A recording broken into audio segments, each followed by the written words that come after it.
Hello बउआ सब। इस वीडियो में हम लोग R S Agarwal class 9th के एक्सरसाइज 1A के क्वेश्चन नंबर 8 से आगे सॉल्व करेंगे। ठीक है, तो क्वेश्चन नंबर 8 में बोल रहा है insert 16 rational numbers between 2.1 and 2.2। यानी कि ये नंबर आपको दिया हुआ है, एक नंबर दिया हुआ है 2.1 और दूसरा नंबर दिया हुआ है 2.2। अब बाबू, अब 2.1 को हम ऐसा लिख सकते हैं क्या, 21/10 बिल्कुल लिख सकते हैं। ठीक है, और 2.2 को हम लिख सकते हैं 22/10। दशमलव को थोड़ी देर के लिए भूल जाना है, उसके बाद एक पर जितना दशमलव है उतना एक पे जीरो बैठाना है। फिर यहाँ पे दशमलव के बाद डेसिमल को फॉरगेट हो गए तो 22 हुआ और बाई 1 पे जीरो। अब निकालना कितना है बाबू, निकालना कितना है 16, निकालना है हमको 16। तो यहाँ पे बाबू क्या करते हैं कि इसको हम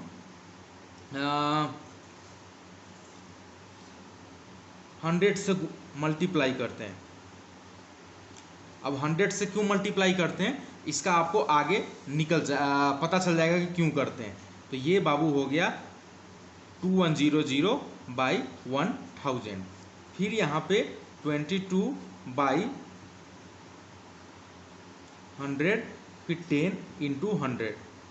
यहाँ पे न्यूमरेटर और डिनोमिनेटर दोनों में सेम अंक से ऊपर और नीचे मल्टीप्लाई किए, यानी कि इसको इक्विवेलेंट फ्रैक्शन बनाए हैं। तो ये यहाँ पे हो गया 220/1000। ठीक है, अब यहाँ पे बाबू लिखना है तो हम आराम से यहाँ पे 2100/1000 और यहाँ पे सबसे लास्ट में 2200/1000। ठीक है, अब ये इसके बीच में 16 लिखना है, आराम से लिख देंगे 2100 के बाद 2101/1000, उसके बाद 2102/1000, 2103/1000, 2104/1000, 2105/1000, 2106/1000, 2107/1000, 2108/1000, 2109/1000, 2110/1000, 2111/1000, 1 2 3 4 5 6 7 8 9 10 11। फिर यहाँ पे 2112/1000, 2113/1000, 2114/1000, 2115/1000, 2116/1000। ये निकल गया। इसके बीच हम 16 निकाल लिए, 16 हम निकाल लिए। अब यहाँ पे बाबू जब 16 निकाले हैं यहाँ पे, तो अब आपको होगा कि भाई हम क्यों इसको 100 से ही मल्टीप्लाई किए। 100 से मल्टीप्लाई इसलिए कि ताकि हमको भाग न देना पड़े। अब यहाँ पे 2101 को 1000 से डिवाइड करना है। चूंकि आपको जो क्वेश्चन दिया हुआ है वो डेसिमल में दिया हुआ है, तो आपका आंसर भी डेसिमल में होना चाहिए। तो 2101/1000, तो डेसिमल के 1 के बाद 3 जीरो है, तो इसका मतलब ये हो जाएगा 2.101। 1 2 3 के बाद यहाँ पे डेसिमल कर दिए।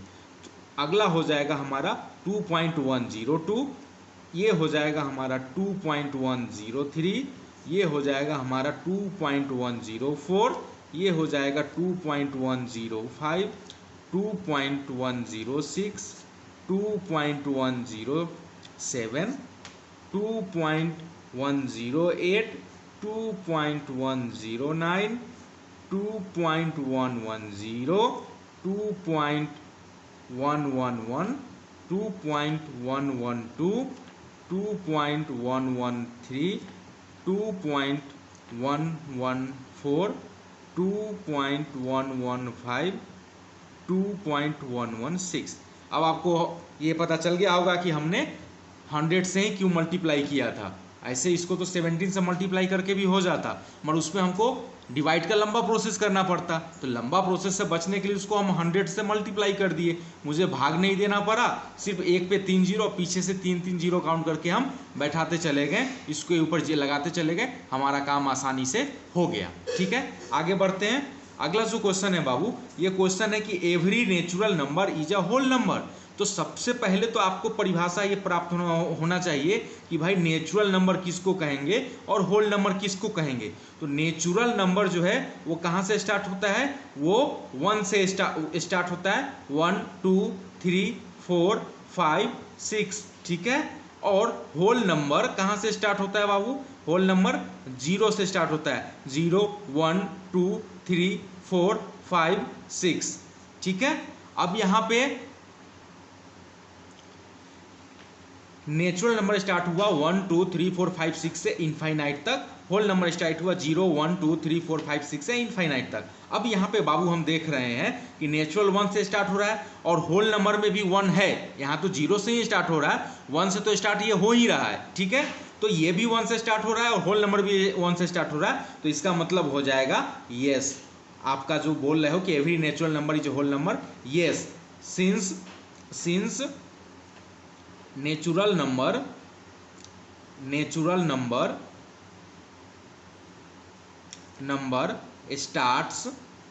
स्टार्ट्स फ्रॉम 1, ठीक है, and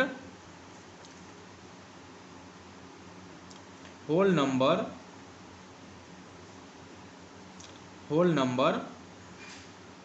starts from 0, it's also include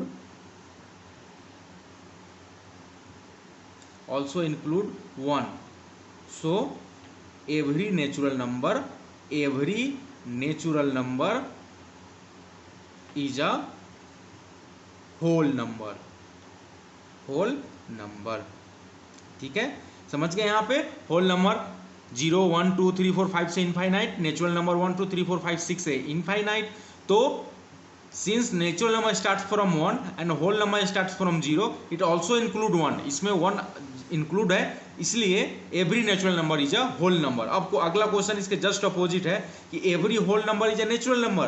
Babu whole number start होता है 0 1 2 3 4 5 6 इनफाइनाइट तक, नेचुरल नंबर बाबू स्टार्ट होता है 1 2 3 4 5 6 इनफाइनाइट तक। अब क्वेश्चन बोल रहा है, क्वेश्चनमा बोल रहा है बाबू कि होल नंबर नेचुरल नंबर है, सभी होल नंबर नेचुरल नंबर है, तो ये जीरो कहाँ गया, ये जीरो कहाँ गया, जब सभी होल नंबर नेचुरल नंबर है तो ये जीरो कहाँ गया बाबू, तो ये जो है सो फॉल्स हो गया, ये फॉल्स हो गया। फॉल्स क्यों हुआ, क्योंकि यहाँ पे लिखेंगे फॉल्स होगा कि as whole number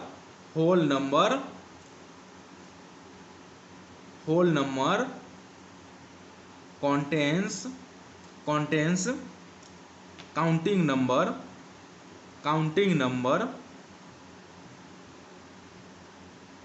counting number together with 0, so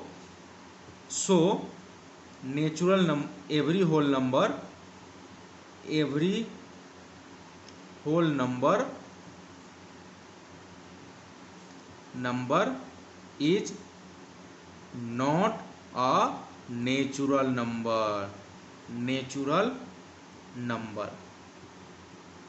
यहाँ पे सीधा समझ लेना है कि 0 हमारा होल नंबर है मगर वो नेचुरल नंबर नहीं है।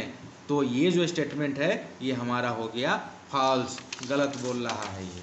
अगला क्वेश्चन बोल रहा है बाबू every integer is a whole number, ठीक है। अब यहाँ पे बाबू समझिए कि इंटीजर का मतलब क्या होता है। इंटीजर का मतलब होता है, पहले समझ लीजिए, पॉजिटिव नंबर, नेगेटिव नंबर और साथ में हमारा जीरो, ठीक है, साथ में हमारा जीरो। और होल नंबर कहाँ से स्टार्ट होता है, 0 से स्टार्ट होता है। तो 0 तक तो बात ठीक है, मगर नेगेटिव कहाँ होता है होल नंबर। कभी सुने हैं कि -1 होल नंबर है, -2 होल नंबर है, -3 होल नंबर है, ठीक है, कोई दिक्कत। तो यहाँ पे जो नेगेटिव नंबर हो गया ये तो कभी भी होल नंबर नहीं होगा, पर ये इंटीजर तो है, क्योंकि इंटीजर में नेगेटिव भी होता है और पॉजिटिव भी होता है। ठीक है, अब यहाँ पे जब ये हो गया तो हम लिख देंगे ये भी स्टेटमेंट हमारा क्या है, false. False because negative number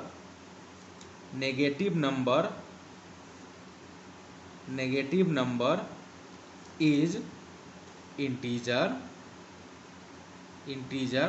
but it's not a whole number।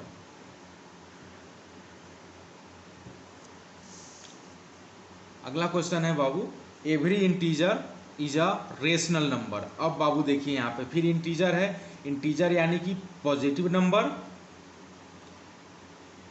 Number, उसके बाद नेगेटिव नंबर और उसके बाद जीरो। ठीक है, अब जीरो तो रेशनल नंबर है ही, पहले ही बता चुके हैं, और नेगेटिव अगर हम -5 होता है इसको तो -5/1 लिख सकते हैं, तो ये भी तो रेशनल नंबर हो गया, और जो पॉजिटिव नंबर है वो तो रेशनल होगा ही होगा। ठीक है, तो इसका हमारा जवाब क्या हो जाएगा, इसका जवाब हमारा हो जाएगा ट्रू जवाब हो जाएगा true, as rational numbers are the form of p/q। p/q के रूप में लिख सकते हैं, where q is not equal to 0। ठीक है, all integers can be also write in the form of p/q। ठीक है, समझ गए यहाँ पे, पॉजिटिव, नेगेटिव और जीरो नेगेटिव जो हमारे है वो -5 -4 उसको भी हम p/q के रूप में लिख सकते हैं, पॉजिटिव वाले को तो हम p/q के रूप में लिख ही सकते हैं, और जीरो भी हमारा रेशनल नंबर है। इसका मतलब है कि every integer is a rational number, ये सही बात बोल रहा है। अगला है बाबू, every rational number is a whole number. ये every rational number is a whole number. अब रेशनल नंबर बाबू, तो रेशनल नंबर तो -5 भी होता है, -5/2 भी तो होता है रेशनल नंबर, मगर क्या ये होल नंबर है, बिल्कुल नहीं, ये फ्रैक्शन है। हम 4/5 लिखते हैं, ये रेशनल नंबर तो है, ठीक है, रेशनल नंबर बोले तो p/q के रूप में तो है ये, मगर क्या ये होल नंबर है, नहीं है। तो इसका मतलब ये क्या बोल रहा है बाबू, ये बोल रहा है गलत बात बोल रहा है, false, because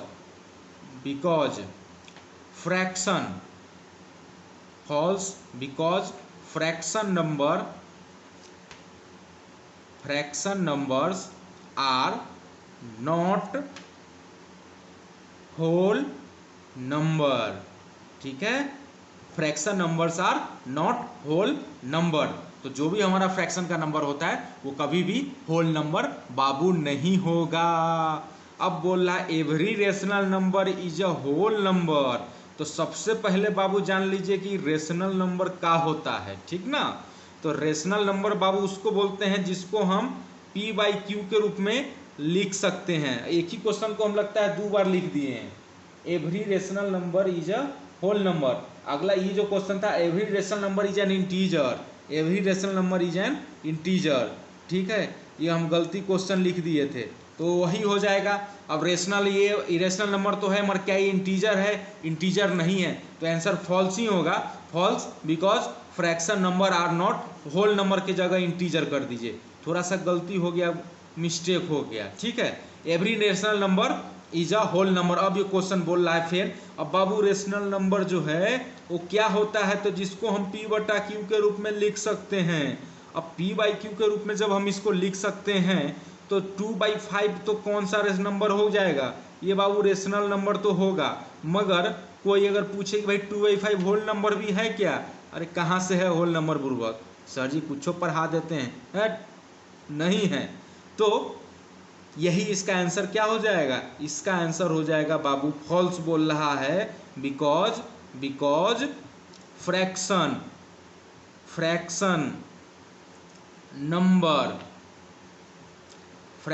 numbers are not